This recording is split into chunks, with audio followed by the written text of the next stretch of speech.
E a gente recebe aqui no estúdio da Mirante News FM, no estúdio Deni Cabral, a psicóloga Elizabeth Silva Dias, que vai conversar com a gente sobre o papel do NAAP e a importância do acolhimento ao aluno no ambiente acadêmico. Antes de mais nada, professora, psicóloga Elizabeth, bom dia e obrigado pela gentileza de estar aqui para conversar com a gente. Bom dia, um prazer estar aqui com vocês nessa manhã. Eu queria que a gente falasse primeiramente do que vem a ser o NAAP, né, que é o Núcleo de Acessibilidade e Apoio Psicopedagógico, e qual seria o papel dele. Muito bem. O NAAP ele é um núcleo de acolhimento ao aluno. Nós sabemos que as questões emocionais elas podem impactar no aprendizado, além de impactar no aprendizado, no rendimento do aluno. A gente sabe que depois de uma pandemia, o número de pessoas com adoecimento psíquico ele aumentou significativamente. Não que não houvesse antes. Sempre houveram na nossa história, né, problemas relacionados às questões emocionais que vão impactar diretamente na aprendizagem, onde não havia, eram estudos que falavam sobre isso. E muitas vezes o aluno de medicina, ele já vem com aquela ideia de, poxa, eu estou fazendo um curso que é muito exigido, já inicia pela questão de que esse aluno... Talvez ele venha até da pressão dos pais, né? Assim, de pressão familiar. Tem que passar, e é um curso que é complicado, né? É um curso que ele é muito concorrido Isso. até hoje, é um curso que tem uma média muito alta de pessoas que querem a faculdade de medicina. E traz esse peso, né, da responsabilidade, da formação médica, né, de fato. E esse aluno, muitas vezes, ele já vem com dificuldades desde a época da escola, do fundamental, e muitas vezes é desconhecido. A gente sabe que o número de diagnósticos aumentou bastante, né, na fase adulta, então a pessoa ela tinha uma dificuldade de aprendizagem, aquele aluno ele era considerado o quê? Um aluno burro, um aluno que não aprendia, onde a gente percebe que as dificuldades elas vão acontecer de forma orgânica, de forma que não é a intenção do aluno e que ele vai precisar de um acompanhamento melhor.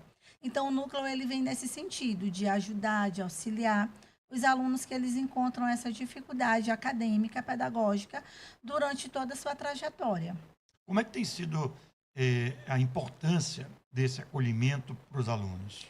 A importância desse acolhimento, no primeiro dia de ambientação, eles já conhecem o núcleo, eles já vão se aproximando. Eu sempre brinco com eles, eu digo, olha, eu não mordo. As pessoas têm medo de irem, né, no psicólogo ainda, eu digo, olha, eu não mordo. Eu estou aqui para escutar as demandas de vocês e orientá-los da melhor forma.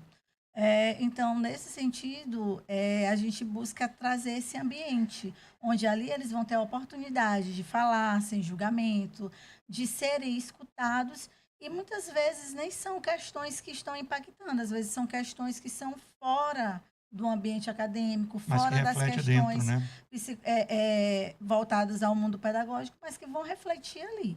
E a gente vai orientá-lo da melhor forma. Então, o núcleo ele tem sido muito bem aceito, apesar de ainda termos um pouco de resistência, mas a gente faz esse trabalho muito próximo do aluno, né, acompanhando de fato. E como é que funciona esse acolhimento? Ele acaba sendo individualizado ou é coletivo? Como é que funciona? Como é que tem sido a prática que vocês têm adotado no NAAP? Certo. Nós fazemos das duas formas, né? Porque quando a gente trabalha no ambiente institucional, a gente precisa pensar no coletivo. Então, se eu tenho um aluno, um colega que está ali em sala de aula sofrendo por questões psicológicas e estão impactando, ele vai impactar toda a sala de aula. Ele vai impactar o professor, que muitas vezes vai achar que ele não está sendo suficiente na questão de passar os conteúdos, isso vai impactar os outros colegas que tentam, às vezes, ajudar ou, às vezes, nem conseguem fazer isso. Então, a gente trabalha tanto de forma coletiva, trabalhando essas questões, né, de conscientização, como também no individual. O aluno, ele vai na minha sala, ele me procura, muitas vezes, ele agenda, e aí ele traz essa questão para mim, e a gente vai trabalhando, né, de acordo com a demanda que ele vai apresentar. Dentro dessa sua experiência, gente, estou conversando aqui com a professora e psicóloga Elizabeth Silva Dias sobre o NAAP. Dentro da sua experiência, qual tem sido, assim, as maiores dificuldades para os alunos nesse momento? As maiores dificuldades são aqueles alunos que eles têm, por exemplo, o TDAH. Uhum. né? Então, dificulta para eles prestarem atenção na aula, você ficar também 1h40, muitas vezes, sentado, prestando atenção, sem ter movimentos, né, de entra e sai da sala, ou um aluno que pergunta, um aluno que faz algum outro movimento, isso também pode trazer para ele algumas inquietações. Então, a gente lida bastante com essas questões de déficit de atenção, né, são uma das maiores procuras. Eu não estou conseguindo tempo, gestão de tempo. Olha, eu estudo pela manhã, só dá tempo de ir em casa, às vezes nem vou em casa, almoço aqui mesmo e não consigo estudar. Não tenho tempo para estudar. Eu sempre oriento. Como é que está a sua rotina? Está dormindo?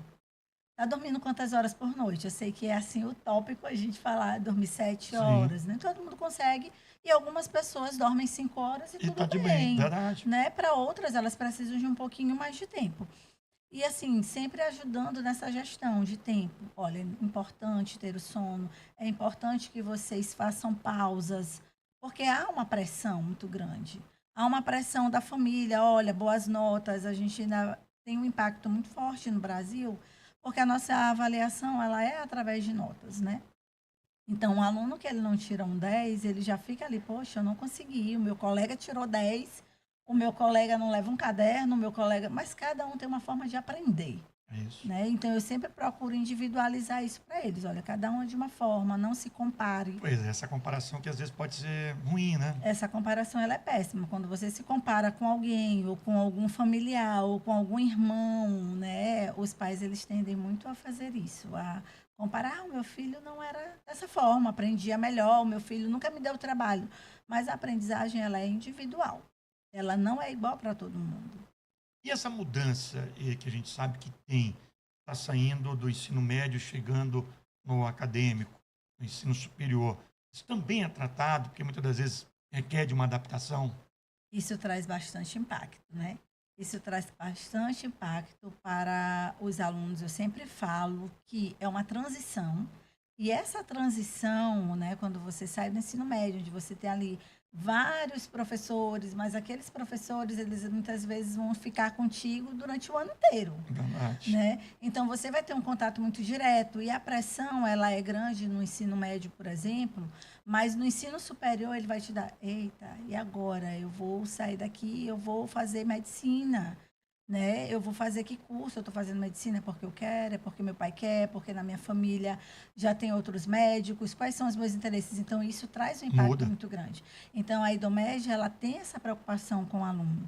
A Idomed ela traz essa preocupação em orientar e acolhê-lo dessa melhor forma, né? De sabendo que ele vai ter um impacto de estar estudando ali conteúdos que não é para o Enem, por exemplo. Uhum. É um conteúdo que vai ser para a vida inteira profissional, aqueles conhecimentos. É porque é diferente, né? É um passo que você está dando para a tua vida, né? Porque você tem que fazer algo que você quer, tem Isso. que fazer algo dentro dali, você já escolher qual o direcionamento do campo da medicina que você vai, e tudo isso às vezes acaba mexendo com o psicológico dos alunos, né? Isso afeta de certa forma. Essa pressão, ela traz um afetamento muito grande na área do campo psicológico, sim. E vai interferir em todas as áreas, vai interferir nas tuas relações em casa, vai interferir nas tuas relações com os teus colegas. Eu sempre falo para eles, aqui vocês passam a maior parte do tempo aqui na faculdade, né? Na Idomed vocês ficam aqui amanhã e tarde, às vezes tem alunos que ficam até a noite estudando, por ter outros contextos, né? Outras situações, é casado, tem filhos, então às vezes vai para casa, não consegue estudar, ou quando vai para casa, quer ter aquele tempo de exclusividade para a família. Então, assim, passam a maior parte do tempo dentro da instituição. Agora, a Idomed já tem essa expertise no mercado de formar médicos, inclusive fora aqui do estado, aí eu lhe pergunto, depois da pandemia, houve uma procura maior na questão do acolhimento do aluno, se buscar esse acolhimento, buscar um apoio dentro da instituição? Sim, eu percebo que essa busca ela aumentou, ainda mesmo tendo todas essas questões que eu já te falei, né, do Uhum. preconceito, né, do estigma em torno da saúde mental. Ah, fulaninho tem um problema mental. Isso traz, sim, um certo preconceito, mas tem procurado. Por quê? devido às questões mesmo acadêmicas, essa pressão. Aí, quando eu saí daqui, lá fora a gente sabe que a rotina de um médico, ela é muito intensa. Sim. Então, o E a médico sai, pressão enorme, uma né? pressão da sociedade, uma pressão dos colegas, é uma pressão gigantesca. Dele mesmo, né? De dar Dele um bom mesmo, resultado. de dar o seu melhor. Então, eu sempre oriento, você faz terapia? É importante que nesse momento, enquanto alunos, eles já busquem essas orientações, porque tem questões que elas não são só de ordem acadêmica, estão influenciando ali dentro da academia, mas existem outras questões que são de ordens lá atrás, pode ser da infância, adolescência, ou outras questões que você tenha que vai impactar diretamente também na tua vida profissional. Falando nisso, como enfrentar esse preconceito tolo, bobo, mas que ainda existe, né? Que quem procura psicólogo está maluco. É Tu, doido, tu né? faz terapia, já muda o rumo, né? Não nem vou ficar conversando com esse cidadão que não bate bem das bielas, costuma dizer. Mas cada vez mais a gente, no mundo que a gente vive hoje, de pressão globalizada, a gente precisa mais desse apoio. Como enfrentar essas pessoas que precisam e ainda têm receio de buscar para não ser julgado? É um trabalho de formiguinha. A conscientização, né? Acho que as mídias sociais, elas também trazem isso, né? De falar mais abertamente. As pessoas que elas estão na mídia, que elas falam, olha, eu tenho problema de ansiedade, de depressão, eu enfrento isso, eu tomo medicação, eu procuro um psiquiatra. Então, isso também faz com que a sociedade ela consiga ver e perceber de uma outra forma que a saúde mental ela é tão importante quanto a física, né? E uma vai interferir na outra. Então, a gente tem feito esse trabalho de desmistificar a doença mental, os transtornos mentais, esse adoecimento, como algo que eu não posso falar para o outro, porque qualquer um de nós pode desenvolver devido às Claro. nossas rotinas de trabalho, rotinas de estudos, né? Nós podemos desenvolver quando a gente não se olha com esse cuidado, com essa sensibilidade, com esse carinho, né? A gente pode desenvolver sim um transtorno mental e por tentar esconder, né? Isso agrava, né? Isso agrava o problema. Não, eu estou bem. A gente vive numa sociedade que a gente sempre tende a querer mostrar que a gente está bem, não mostrar as nossas fragilidades. E E, isso vai trazer um impacto, sim. e pior, às vezes, quando você acaba sendo, de certa forma, julgado pela sociedade. Pelo amor de Deus, tu faz medicina lá na Indomed, né? Teu pai e tua mãe são casados, é um casal maravilhoso, a família é maravilhosa, não tem problema, tá tudo, tuas contas estão em dia. Imagine eu que não consegui entrar na universidade, estou desempregado, estou querendo e tal. Mas a doença, ela não escolhe classe, não escolhe credo, não escolhe idade, não escolhe sexo. Todos nós estamos suscetíveis, né? Todos nós. Eu sempre falo para os nossos alunos lá na Idomed que o adoecimento, ele tem vários contextos. Não é só eu estou com as contas em dia, eu não tenho problemas. Será? Então, aquilo que é mais problemático para uma pessoa, para outra pode ser tranquilo, é Tranquilo? fichinha. Você está preocupado com isso. Mas as nossas preocupações, elas são diferentes. Nós interpretamos de forma diferente. E isso que vai fazer toda a diferença. O NAAP, dá para dizer que é um diferencial da Idomed? É um diferencial. É um diferencial porque ali o aluno ele vai encontrar esse apoio psicológico, apoio pedagógico, né, onde essas orientações elas vão ser pertinentes e vão ajudá-lo muito na trajetória dele. Então é um diferencial do aluno saber que se eu não estou bem, eu tenho onde recorrer. Eu tenho para quem buscar essa ajuda de alguém que vai me olhar diferente, que vai me dar as orientações que eu preciso. O Antônio faz só uma pergunta aqui, é interessante, ele pergunta como é que funciona, se vocês vão até o aluno ou percebendo, de repente, um comportamento diferente ou uma queda no desempenho, enfim, ou é o aluno que precisa procurar o NAAP? Muito bom. As duas formas, né? Tanto o Maomé vai à montanha, como a montanha vai a Maomé. Isso mesmo, a gente chama de buscativas, né? Então, às vezes, a gente vai buscar aquele aluno, porque o professor é aquela ponte. O professor está em sala de aula, então ele consegue conhecer, ele Eles são os conhece olhos do seus NAAP. alunos, eles são os olhos. Então, ele é um parceiro muito grande nosso.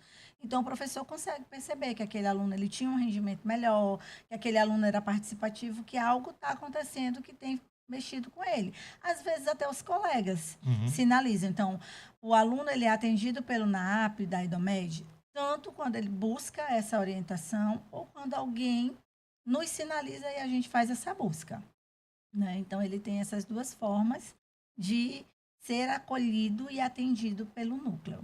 Só para a gente encerrar, eu queria lhe perguntar se tem esse acompanhamento, tem esse feedback dos alunos que buscam na app, né, que tem esse acolhimento, se há depois é visível que a gente vê a progressão de quanto isso melhorou, até para de repente servir de estímulo para outros que ainda têm aquela vergonha, enfim, ainda não querem buscar esse acolhimento. Sim, nós temos feedbacks positivos, né, de alunos que foram atendidos e que eles tiveram um resultado favorável e eles disseminam isso dentro da instituição.